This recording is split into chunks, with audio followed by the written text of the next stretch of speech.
Vico Soto, Leandro Leviste, poster boy laban sa palyadong flood control project. Kailangan maging nakakadiri yung korupsyon. Kailangan hindi siya maging katanggap-tanggap. I think unfortunately through the years, that's really what's happened. It's become accepted. Publicly been questioning these DPWH projects. And in this district alone, there's over 1.5 billion of DPWH projects on the Sumbong sa Pangulo website. Ayan na nga ang mga poster boy ng anti-corruption. Hindi natin alam kung nagpapalakas o genuine, pero iisa lang ang sigurado tayo. It's a nice thing, and they should be emulated. Sure, magpasikat sila.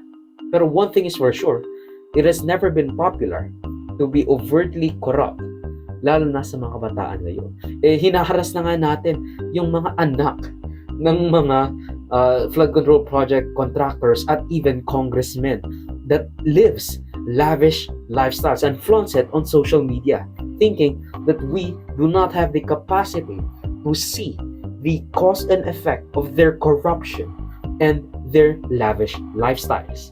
Pero let's start first with the allegations na sinabi ni Vico Soto tungkol sa mga YouTube lifestyle videos ng mga Diskaya with Julius Babaw and Corina Sanchez featuring the two bago ang eleksyon. They are titans of industry sa journalism, esteemed in everything imaginable.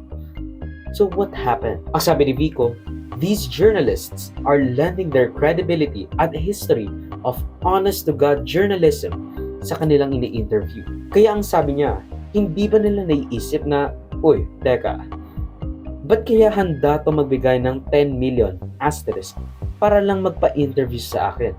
With him saying na, hindi naman exact figure yung 10 million, but you get the point, you get the gist. Pero siguro yung mga nakita talaga natin na connected sa contractor, sila naman nag-post nun online, di ba? So, bigyan natin sila ng atensyon kung gusto nila. Bakit niya ako bibigyan ng 10 million para lang ma-feature ko siya? Para lang ma-interview ko siya? Maybe the, again, credibility that I have is important for them to be legitimized.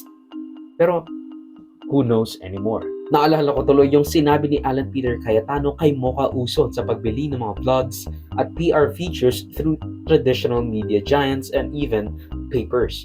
Kasi ako, even the people that I actually support, what areas around the country ka, mas may laki chance to get votes.